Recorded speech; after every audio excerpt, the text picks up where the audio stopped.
Hello everyone, आप सभी का स्वागत है हमारे YouTube channel mission civil engineering में। और आज इस वीडियो में आपको बताने वाले हैं प्राइम कोट क्या होता है और इसके क्या मटेरियल यूज़ होते हैं, इसको कैसे यूज़ करते हैं, इस सारे डिटेल्स आपको हम यहाँ पे बताने वाले हैं प्राइम कोट से रिलेटेड। तो जैसे कि इससे पहले हम WMM तक बता चुके हैं, तो WMM जब लेइंग होता है, WMM तक का जो बेड होता है वो हमारा नॉन ब्यूटिमिनियस बेस होता है। मीन्स उसके वहाँ तक WMM टॉप बनाने में कोई ब्यूटिमिन का यूज़ नहीं किया जाता। अब इसके बाद ब्यूटिमिन का यूज़ होता है और एक सबसे स्टार्टिंग जो रहता है वो प्राइम कोट का लेइंग होता है।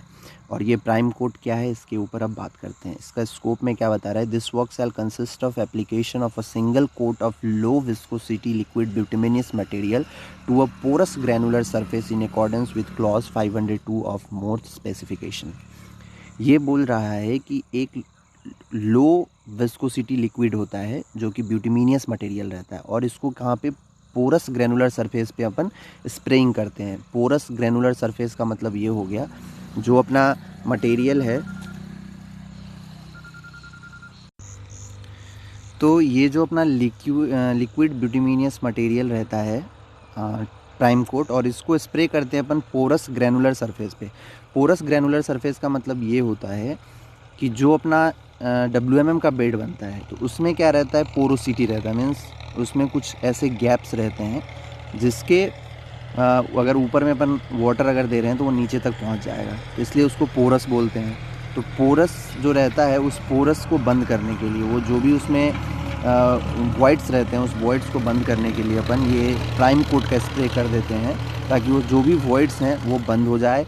तो नीचे का, अगर नीचे से अगर कैपिलरी एक्शन के थ्रू अगर पानी वाटर ऊपर आना चाह रहा है तो उस लेयर के कारण से ऊपर नहीं आ पाएगा, और ऊपर का भी कोई भी अगर पानी अगर जा रहा है नीचे तो उस लेयर से नीचे नहीं जा पाएगा, क्योंकि उसका पोरोसिटी सब खत्म हो गया है। ठीक है। उसके बाद the primer shall be bitumen emulsion cationic slow setting, और ये कैटाइनिक स्लो सेटिंग रहना चाहिए। मीन्स SS1 इसको बोलते हैं। स्लो सेटिंग का मतलब ये जो सेट होता है ये धीरे धीरे सेट होता है, इसको मतलब ये रैपिड नहीं होता है, जल्दी में सेट नहीं होता है, तो इसको स्लो सेटिंग 1 रहना चाहिए ये जो अपना प्राइम कोड यूज़ करेंगे। और इसका स्पेसिफिकेशन जो है as per IRC 16/2008 IS 8887 2004 as specified in technical specification, इसके स्पेसिफिकेशन से वो मैच होना चाहिए प्राइम कोट मटेरियल। और ये स्लो सेटिंग होता है, इसको जो है 24 आवर के लिए अपन छोड़ देते हैं डालने के बाद, उसके बाद ही इसमें नेक्स्ट टेक कोट का स्प्रे करते हैं। उसके बाद इसका मेथोडोलॉजी देखते हैं। The surface of wet mix macadam base shall be prepared in accordance with 501.8 and 901 of MORTH. इसके रिस्पेक्ट में इसको अपने को वेट मिक्स मैकाडैम बनाना पड़ता है। मीन्स वो भी डस्ट फ्री रहना चाहिए, उसमें मॉइस्चर ओवर नहीं रहना चाहिए, सही रहना चाहिए। उसके बाद ही जाके हम प्राइम कोट का स्प्रे उस पर कर सकते हैं। उसके बाद immediately prior to application of primer the surface shall be carefully swept clean of dust and loose particles, care being taken not to disturb the interlocked aggregate। इसका मतलब ये है कि जैसे ही हम प्राइम कोट उसमें डालते हैं, उससे पहले अपने को क्या करना रहता है कि उसमें जो भी डस्ट है वो डस्ट को हटाना रहता है। और वो डस्ट को हटाने के लिए अपने को जो उसमें इंटरलॉक मटेरियल रहता है, मीन्स जब अपन उसमें ग्रेडिंग और रोलिंग करके उसके जो, जब उसको पेविंग करते हैं और पेविंग होने के बाद उसमें जो रोलिंग होता है तो एक दूसरे मटेरियल इंटरलॉक हो जाता है, तो जो इसका इंटरलॉक रहता है ना वो भी डिस्टर्ब नहीं होना चाहिए। ऐसे ही उसमें अपन क्लीनिंग उसका करते हैं, डस्ट को सफाई करते हैं। तो डस्ट को सफाई करने के लिए वहाँ पे 2 चीज़ यूज़ करते हैं। एक तो ब्रूमर यूज़ करते हैं, एक मशीन ब्रूमर आता है, उससे उस पर जो भी डस्ट है वो डस्ट को निकाल के बाहर फेंक देते हैं, और फिर उसके बाद जो है उस पर एयर प्रेशर के साथ उसमें प्रेशर मार के और जो भी थोड़ा बहुत धूल है उसको भी हटा देते हैं। और इस प्रोसेस को करने के लिए जो उसमें इंटरलॉक रहता है मटेरियल एग्रीगेट, जो एक दूसरे से इंटरलॉक रहता है, वो डिस्टर्ब नहीं करना है अपने को। ठीक है। The surface shall be kept moist condition until the primer is applied. Kept moist, उसमें थोड़ा सा मतलब प्राइमर जब तक डालने से पहले वो थोड़ा सा मॉइस्ट रहना चाहिए, उसके बाद ज़्यादा नहीं, ओवर मॉइस्चर नहीं रहना चाहिए। Trial shall be carried out to know the application of priming at different speed of sprayer and the speed shall be fixed for the rate required application. और इसको क्या करना रहता है, अपने को डिफरेंट स्पीड से ट्राई करके देखना रहता है कि किस स्पीड से अगर हम इसको स्प्रे कर रहे हैं, तो जो हमारा स्पेसिफिकेशन में बोला है कि 0.7 to 1.0 kg per square metre का स्प्रे होना चाहिए, वो किस स्पीड में अपने को ये स्प्रे मिल रहा है, तो उस स्पीड को अपन फिक्स कर देंगे। और जो व्हीकल्स से अपन उसको स्प्रेइंग करते हैं उस व्हीकल्स का स्पीड वो मेंटेन करना रहता है, और फिर जाके अपन अचीव कर पाएंगे जो अपने को criteria 0.7 to 1.0 kg per square metre का जो क्राइटेरिया है स्प्रेइंग क्राइटेरिया, वो अचीव होगा। इसको अपन क्वांटिटी भी बोल सकते हैं, इतने क्वांटिटी में अपने को स्प्रे करना है। The application rate of speed of bitumen primer shall be as per contract specified and clause 502 of MORTH। ये contract के रिस्पेक्ट में या MORTH का जो 502 क्लोज है इसके रिस्पेक्ट में इसको अपने को स्प्रे करना है। और यहाँ पे यही क्राइटेरिया दिया रहता है 0.7 to 1.0 kg per square metre के रेट में उसको स्प्रे करना रहता है, ठीक है। उसके बाद small area inaccessible to the distributor और in narrow strip shall be spread with the pressure hand sprayer और as a directed by engineer. और जहाँ पे अगर क्या रहता है कि नैरो स्ट्रिप रहता है, मतलब छोटा जगह ज़्यादा जगह नहीं है, तो वहाँ पे अपने को हैंड प्रेशर के हेल्प से उसमें स्प्रे करना रहता है, या कुछ और ऐसा जो इजी उसका स्प्रेइंग का टेक्निक हो वो वहाँ पे अप्लाई किया जाता है। उसके बाद the primer shall be allotted to curing for at least 24 hour और as directed by the engineer. उसको 24 आवर के लिए छोड़ना पड़ता ही है स्प्रे करने के बाद। ये पहले भी हम बता चुके हैं क्यूरिंग के लिए, क्योंकि वो स्लो सेटिंग रहता है। उसके बाद जो है अपना penetration for prime coat 8 to 10 mm, temperature 30 to 60 degree Celsius as are bitumen. उसमें पेनिट्रेशन जो है इतना 8 to 10 mm का रहना चाहिए। उसके बाद जो क्वालिटी कंट्रोल अगर अपन देखेंगे तो quality control for the above work shall be as per table 903 of MORTH। इसके रिस्पेक्ट में इसका जो भी क्वालिटी कंट्रोल है मेंटेन रहना चाहिए। उसके बाद जब टैग कोट पे आते हैं, टैग कोट क्या होता है कि जैसे अपन टैग कोट प्राइम कोट के बाद उसके ऊपर टैग कोट डालते हैं, और टैग कोट जो है DBM लेइंग होने से आधा घंटा पहले डाल सकते हैं। इसमें 24 आवर का जो लेइंग 24 आवर का जो क्यूरिंग टाइम है वो अपने को इसमें अप्लाई नहीं करना रहता है, ठीक है। उसके बाद जो है this work shall consist of application of a single coat of low viscosity liquid bituminous material on primed bituminous surface in accordance with clause 503 of MORTH specification। इसमें यही बोला जा रहा है कि the work shall consist of application of a single coat of low viscosity liquid bitumen material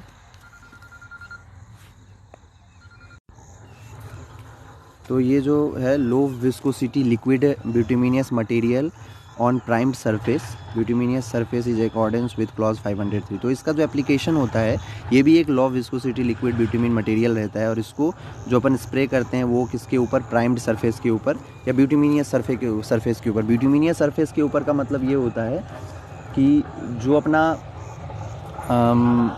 DBM होता है, DBM के ऊपर अगर BC करना है तो वहाँ पे भी अपन क्या करते हैं, पहले जो अपना DBM के बाद DBM के ऊपर प्राइम कोट टैग कोट का स्प्रे करते हैं। उसके बाद जो है ब्यूटिमिनियस मैकाडेम का स्प्रे करते हैं, ठीक है। और इसका जो स्पेसिफिकेशन है वो 503 MORTH के स्पेसिफिकेशन के अकॉर्डिंग ये काम होता है। उसके बाद फिर मटेरियल पे देखते हैं कि the tack coat material shall be bitumen emulsion cationic rapid setting. अब ये रहना चाहिए अपना रैपिड सेटिंग, ये जल्दी सेट होने वाला रहना चाहिए। और इसका जो स्पेसिफिकेशन है as per IRC 16-2008 IS 8887 2004 as a specified in technical specification, ये सेम वही है। उसके बाद इसमें मशीनरीज का बात करें तो ब्यूटामीन स्प्रेयर, प्रेशर स्प्रेयर चाहिए, ये प्राइम कोट के लिए भी चाहिए, बैलेंस चाहिए, प्लेट चाहिए, ये सारे चीज़ लगते हैं अपने को। बैलेंस और प्लेट जो है जो अपन उसमें स्प्रे करेंगे तो उसको मेजरमेंट करने के लिए बैलेंस और प्लेट का ज़रूरत पड़ता है। उसके बाद मेथोडोलॉजी क्या है इसका, the surface on which the tack coat is to be applied shall be clean and free from dust, dirt and any extraneous material and otherwise prepare in accordance with 501.8 and 902 of MORTH, है ना। वहाँ पे कोई भी dust dirt कुछ नहीं रहना चाहिए, फ्री फ्रॉम डस्ट डर्ट रहना चाहिए, और कोई भी ऐसा मटेरियल नहीं रहना चाहिए ऑर्गेनिक या जो भी। उसके बाद है कि immediately before application of the tack coat the surface shall be swept clean with a mechanical broomer and high pressure air jet, जो हाई प्रेशर एयर जेट रहता है उससे और ब्रूमर के हेल्प से उसको क्लीन किया जाता है एप्लीकेशन करने से पहले, टैग कोट एप्लीकेशन करने से पहले जो भी सरफेस है उसको, और by other means as directed by the engineer. Trial shall be carried out to know the application of spraying at different speed of the sprayer and the speed shall be fixed for the rate required application 0.2 to 0.3 kg per square metre, temperature 20 to 70 degree. तो ये अपने को speed fix करना रहता है, किस speed में अपने को ये जो क्वांटिटी आ रहा है 0.2 to 0.3 kg per square metre ये अचीव हो रहा है, उस स्पीड को यहाँ भी फिक्स करना रहता है। उसके बाद the application rate of speed of bituminous tack coat shall be as per contract specified and clause 503। ठीक है, small area inaccessible to the distributor or in narrow strip shall be sprayed with a pressure hand sprayer और as directed by the engineer. जहाँ पे थोड़ा सा दिक्कत है, narrow strip area है, वहाँ पे प्रेशर हैंड स्प्रेयर से भी इसको स्प्रे कर सकते हैं। उसके बाद the tack coat shall be allotted to cure until the volatiles have evaporated before any subsequent construction is started. और इसमें जो वॉलेटाइल रहता है वो जब तक इवेपोरेट नहीं होता है तब तक के लिए छोड़ना है, एटलीस्ट 2 आवर उसको छोड़ना रहता है। उसके बाद फिर अपन जो उसमें लेयर जो भी डालना है उसको अपन डाल सकते हैं। उसके बाद the tack coat surface shall not be open to traffic other than that necessary to lay the next course. और उसको ट्रैफिक के लिए नहीं छोड़ सकते हैं जब तक कि उसमें नेक्स्ट कोर्स नहीं डाल देते हैं, नेक्स्ट जो भी लेयर है उसको नहीं डाल देते हैं। उसके बाद ये जो है कि selection criteria for viscosity graded VG paving bitumen, जो अपने को ब्यूटिमीन यूज़ करते हैं वो वीजी होता है, विस्कोसिटी ग्रेड उसका होता है। और उसको अपने को कैसे डिसाइड करना है, वो टेम्परेचर के रिस्पेक्ट में डिसाइड होता है, क्लाइमेटिक कंडीशन के ऊपर। तो जैसे कि lowest daily mean air temperature जो है अगर मोर देन 10 डिग्री सेल्सियस है और लेस देन 20 डिग्री सेल्सियस है तो वहाँ पे अपन VG10 को यूज़ कर सकते हैं। और मोर देन -10 डिग्री सेल्सियस है और लेस देन 20 और 20 to 30 डिग्री सेल्सियस के बीच में है तो वहाँ पे VG20 यूज़ करेंगे। और ऐसे ही मोर देन -10 डिग्री सेल्सियस है और मोर देन 30 डिग्री सेल्सियस है, ये मैक्सिमम और मिनिमम ऐसा है तो वहाँ पे VG30 यूज़ करेंगे। तो यहाँ पे दिया है सिलेक्शन क्राइटेरिया अपन किस जगह पे किस विस्कोसिटी ग्रेड ब्यूटिमीन को यूज़ कर सकते हैं। ठीक है, उसके बाद यह है mixing, laying and rolling temperature of bituminous mixture. जो अपन अगर VG40 को यूज़ कर रहे हैं अगर DBM मटेरियल बनाने के लिए तो वहाँ पे अपने को ब्यूटिमीन टेम्परेचर 160 to 170 मेंटेन करना है। एग्रीगेट का टेम्परेचर जो है 160 to 175 मेंटेन करना है। मिक्स्ड मटेरियल टेम्परेचर जब मिक्सिंग करेंगे तो वहाँ पे जो टेम्परेचर मेंटेन होना चाहिए वो होना चाहिए 160 to 170 डिग्री सेल्सियस।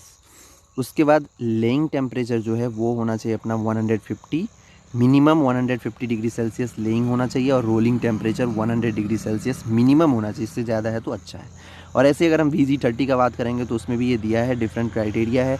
150 to 165 ब्यूटिमीन का टेम्परेचर रहना चाहिए। एग्रीगेट का टेम्परेचर 150 to 170 रहना चाहिए। मिक्सिंग टेम्परेचर की जहाँ पे वो दोनों मिक्स होता है उसका 150 to 165 डिग्री सेल्सियस रहना चाहिए। और लेइंग टेम्परेचर जो है वो 140 डिग्री सेल्सियस मिनिमम रहना चाहिए। और rolling temperature 90 degree Celsius minimum रहना चाहिए। जैसे अगर VG20 यूज़ कर रहे हैं, विस्कोसिटी ग्रेड 20 का ब्यूटिमीन यूज़ कर रहे हैं तो वहाँ पे अपने को ब्यूटिमीन टेम्परेचर जो है वो 145 to 165 रहना चाहिए। और एग्रीगेट का टेम्परेचर जो है वो रहना चाहिए 145 to 170। और मिक्स्ड मटेरियल का टेम्परेचर रहना चाहिए 145 to 165। मिक्सिंग का जो टेम्परेचर है और laying temperature 135 degree Celsius minimum रहना चाहिए। और रोलिंग टेम्परेचर जो है 85 डिग्री सेल्सियस मिनिमम रहना चाहिए। ऐसे सेम VG10 के लिए 140 डिग्री से 160 डिग्री सेल्सियस ब्यूटिमीन का टेम्परेचर रहना चाहिए। और एग्रीगेट का 140 to 165 रहना चाहिए। और मिक्स्ड मटेरियल का टेम्परेचर जो है वो 140 to 160 रहना चाहिए। और laying temperature 130 degree Celsius minimum रहना चाहिए। और rolling temperature 80 degree Celsius minimum रहना चाहिए। अब हम बात कर लेते हैं DBM का। जब प्राइमिंग डाल देते हैं, WMM के बाद प्राइम कोट करते हैं, 24 आवर छोड़ते हैं। उसके बाद जब DBM मटेरियल प्रिपेयर हो जाता है उसके बाद हम 1 घंटा 2 घंटा पहले उसमें टैग कोट डालते हैं। टैग कोट डालने के बाद DBM डालना चालू करते हैं जिसको डेंस ब्यूटिमिनियस मैकाडेम बोलते हैं। वहाँ पे किस जगह के लिए कौन सा ब्यूटिमीन यूज़ करना है, DBM के लिए वो कैसे सिलेक्शन होगा वो हम आपको बता ही चुके हैं। अब हम इसका प्रोसीजर देखते हैं। This work consist of laying, spreading and compaction of approved bituminous mix in accordance with clause 504। इसमें क्या काम होता है, spreading, compaction, laying, spreading and compaction का काम होता है जो अपना अप्रूव्ड मटेरियल है। और इसका जो है क्लॉज मोर्थ में वो 505.2 है, उसी के रिस्पेक्ट में इसमें इसको जो भी काम होता है उसी के रिस्पेक्ट में होता है इसका लेइंग, कंपैक्शन और जो स्प्रेडिंग है ना। The material is to be use for construction of dense bituminous material shall be satisfied the following requirement. और इसमें जो भी ये रिक्वायरमेंट है वो सारे अपने को रहना चाहिए फुलफिल। उसके बाद paving bitumen of penetration grade VZ30 shall be use generally and in accordance with clause 502। इसमें अपने को VZ30 यूज़ करना रहता है पेबिंग ब्यूटामीन के लिए, है ना, पेनिट्रेशन ग्रेड। उसके बाद coarse aggregate shall be clean, strong, durable, cubical shape and free from other deleterious material and adherent coating and as required by clause 505.2.5 of MORTH. ये जो है इसमें कोई भी अपने को गंदगी नहीं रहना चाहिए, क्लीन रहना चाहिए, मजबूत रहना चाहिए, ज़्यादा दिन टिकाऊ, क्यूबिकल शेप का रहना चाहिए, और इसमें कोई भी ऑर्गेनिक इनऑर्गेनिक मटेरियल का इसमें कोई भी मिक्सचर नहीं रहना चाहिए, और इसमें जो कोटिंग हो वो अच्छा कोटिंग हो, जो मटेरियल है वो मटेरियल जो ब्यूटामीन के साथ चिपक जाए ऐसा रहना चाहिए। उसके बाद Los Angeles abrasion value of coarse aggregate shall not be less than 35%। LAB जो होता है लॉस एंजेलिस एब्रेशन टेस्ट जो होता है वो उसका 35% उसमें आना चाहिए। When tested as per IS 2386 IS के रिस्पेक्ट में जब टेस्ट करेंगे तो वहाँ पे इतना आना चाहिए, अपने को 35% आना चाहिए। Aggregate impact value shell not B AIV जो है नॉट बी मोर देन 27% से ज़्यादा नहीं रहना चाहिए AIV tested as per IS 2386 part 4। Flakiness elongation जो है इंडेक्स जो है वो होना चाहिए आपको 35%, not more than 35% when tested as per IS 2386 part 1। उसके बाद stripping value of bitumen aggregate mixture shall be minimum retained coating 95% when tested as per IS 6241। जो अपना स्ट्रिपिंग वैल्यू होता है वो 95% रहना चाहिए, है ना। उसके बाद water absorption of the aggregate shall not be more than 2%। 2% से ज़्यादा वाटर एब्जॉर्प्शन नहीं रहना चाहिए मटेरियल का। उसके बाद plasticity index of the filler, जो उसमें फिलर डलता है, एक वीडियो में आपको है बना हुआ हमारे चैनल पे DBM के ऊपर, उसमें बताया गया कि फिलर यूज़ होता है, तो वो फिलर का जो प्लास्टिसिटी इंडेक्स है वो ग्रेटर देन 4 नहीं रहना चाहिए, शैल नॉट बी ग्रेटर देन 4। उसके बाद the fine aggregates shall have a sand equivalent value of not less than 50 when tested in accordance with the requirement of IS 2720। fine aggregate shall have a sand equivalent value of not less than 50, ठीक है। उसके बाद अब इसमें देखते हैं composition of DBM ब्यूटामिनस मैकाडेम। तो जो DBM का मटेरियल होता है वो दो टाइप का बनता है, एक ग्रेडिंग 1 और एक ग्रेडिंग 2। ग्रेडिंग 1 कब बनेगा, जब अपने को लेयर थिकनेस है 75 to 100 mm के बीच में है, तो वहाँ पे ग्रेडिंग 1 का DBM मटेरियल बनाना पड़ता है, और जब ये ग्रेडिंग 2 अगर यूज़ करेंगे तो वहाँ पे अपने को 50 to 75 mm थिकनेस का लेयर डालना होता, ठीक है। तो इसमें जो है ग्रेडिंग 1 के लिए जो नॉमिनल साइज़ रहता है एग्रीगेट का वो 37.5 mm है, इससे ज़्यादा का नहीं रहना चाहिए, और जो ग्रेडिंग 2 है वहाँ पे 26.5 mm का रहना चाहिए, ठीक है। उसके बाद यहाँ पे जो है cumulative percentage by weight of total aggregate passing, और 45 mm जो सीव रहता है उससे अपने को 100% पासिंग चाहिए ये ग्रेडिंग 1 के लिए, और ग्रेडिंग 2 के लिए तो यह रहना ही चाहिए 37.5 से ग्रेडिंग 1 के लिए 95 to 100% पासिंग, और ग्रेडिंग 2 के लिए 100% पासिंग। उसके बाद 26.5 के लिए 63 to 93%। ये ग्रेडेशन चार्ट है, यहाँ से आप देख सकते हैं ये मैच होना चाहिए ग्रेडिंग 1 और ग्रेडिंग 2 के लिए, ठीक है। यहाँ पे ये पूरा ग्रेडिंग चार्ट है इसका। और उसके बाद जो अपना इसमें ब्यूटामिनस कंटेंट है, bituminous content by percentage by weight of total mix का 4% अपने को ग्रेडिंग 1 में रहना चाहिए, और मिनिमम 4.5% ग्रेडिंग 2 में रहना चाहिए ब्यूटामिन, ठीक है। उसके बाद preparation of DBM material, DBM material का प्रिपरेशन का बात कर लेते हैं। This bituminous macadam work shall be carried out as per MORTH clause 505। उसके aggregate of dense bituminous macadamia shall confirm the requirement of specified in table 500.8 of Morse specification। जो भी Morse specification table number 500.8 पे दिया गया है उसको ये fulfil करना चाहिए। उसके बाद ब्यूटामिन जो है viscosity grade paving bitumen conforming IS 73206 the grade shall be used as per project specification, ठीक है। उसके बाद अब mix of crushed stone and aggregate shall be proportion so as to achieve the grading specified as per MORTH table. और इसमें जो crust stone और aggregate का जो प्रोपोर्शनिंग होगा, जो दोनों का प्रोपोर्शन है वो अपने को ग्रेडिंग जो स्पेसिफाइड किया गया है उसको मैच होना चाहिए, उस हिसाब से अपने को उसको प्रोपोर्शनिंग करना रहता है, उस हिसाब से अपने को मिक्स करना रहता है। उसके बाद the proportioning shall be done by determining the individual gradation of the individual ingredient and then blend determined by trial and error method so as to achieve the gradation specified. और इसको जो हमको जो प्रोपोर्शनिंग करना रहता है ताकि जो ग्रेडेशन दिया गया है उस ग्रेडेशन को अचीव करना है, उसको करने का मेथड ये है कि अपन पहले डिफरेंट अलग अलग इंडिविजुअल इंडिविजुअल साइज़ का जो मटेरियल है उसका ग्रेडेशन पहले करते हैं और फिर उसके बाद जो ब्लेंडेड डिटरमाइन करते हैं ट्रायल एंड एरर मेथड के हेल्प से, जिससे कि जो ग्रेडेशन स्पेसिफाइड किया गया है वो अपन अचीव कर सके। उसके बाद dense bituminous macadam shall be constructed as per MORTH specification clause 504। ठीक है, VAVMA VFB जो स्टेबिलिटी टेस्ट होता है, ये जो मार्शल स्टेबिलिटी टेस्ट का है ये सभी, and flow shall be determined for the material so blended. ठीक है, as per MS2 6th edition. उसके बाद the mixture shall meet the requirement as per MORTH table 500.11। उसके बाद mix design with proportion of all material grading test report shall be submitted to engineer and trial patch shall be constructed before actual commencement of dense bituminous macadam work. और जो dense bituminous मैकाडैम का work अगर start करने से पहले अपने को एक ट्रायल पैच बनाना पड़ेगा और जो प्रोपोर्शन से अपने को बनाना है उस प्रोपोर्शन से मटेरियल बना के फिर वो पैच बना के टेस्ट करना रहेगा, तभी जाके अपन साइट पे उसको लेइंग कर सकते हैं।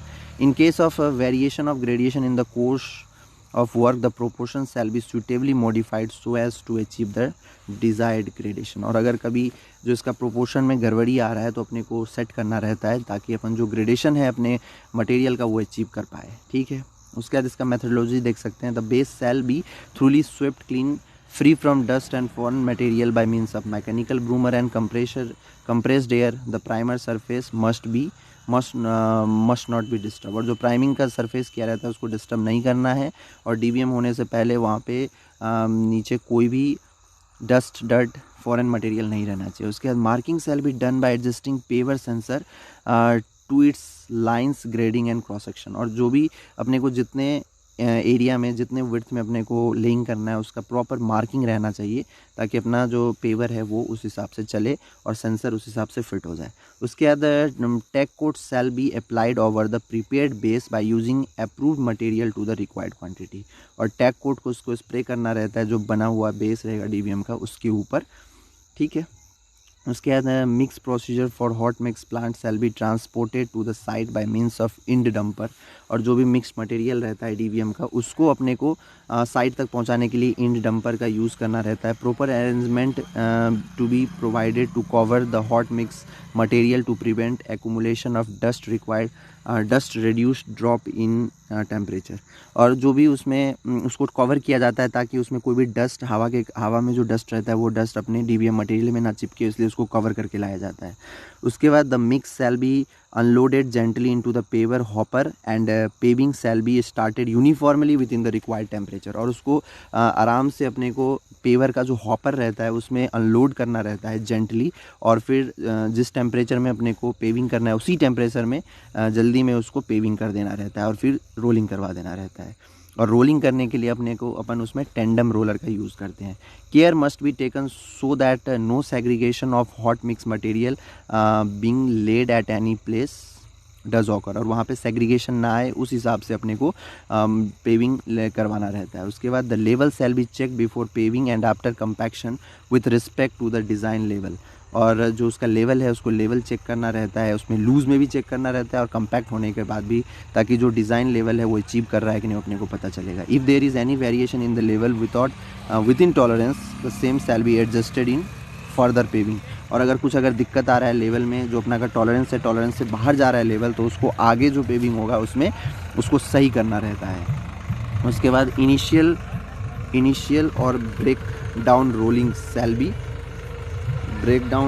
shall be carried out immediately following close to the paver in longitudinal direction from lower edge to upper edge with 80 to 100 kilonewton static weight of a smooth wheeled roller। The speed of the roller shall be maintained not more than 5 km/h।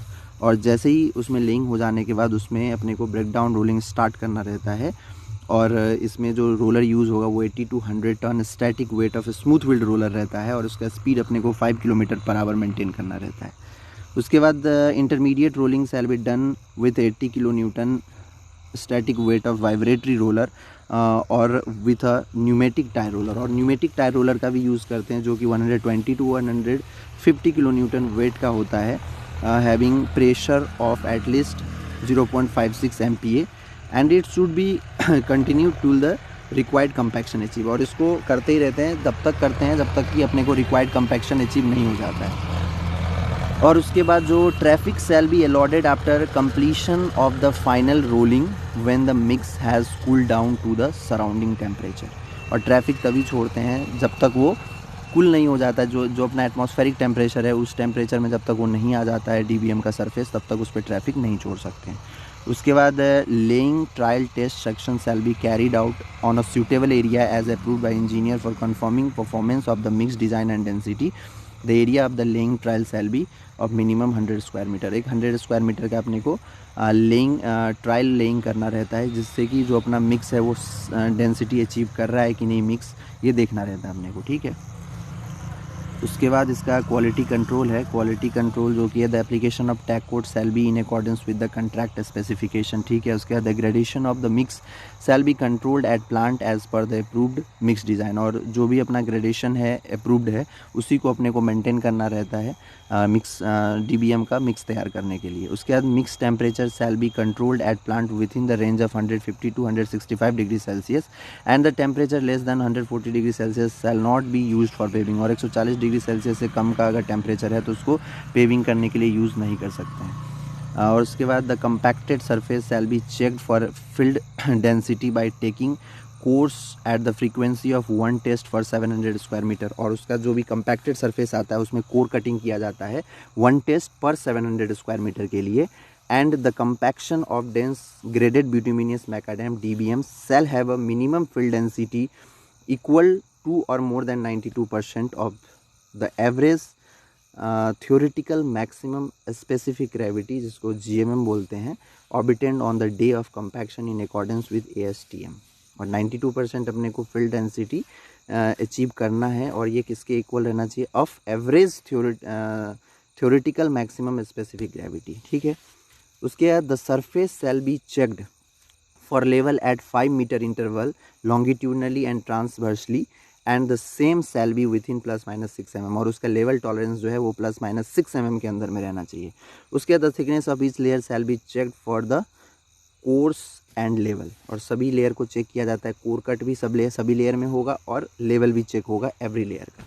उसके बाद the requirement for DBM material produced and laid each day shall be confirmed by laboratory and field test as per clause 505.3.1।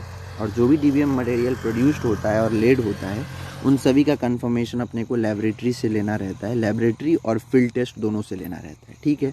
तो इस video में DBM तक का था, और अगर इसमें आपको और कोई भी प्रॉब्लम आ रहा है तो प्लीज़ आप कमेंट में बताइए, तो हम उसको क्लियर करेंगे। और होप कि आपको ये वीडियो पसंद आया होगा। Thank you very much.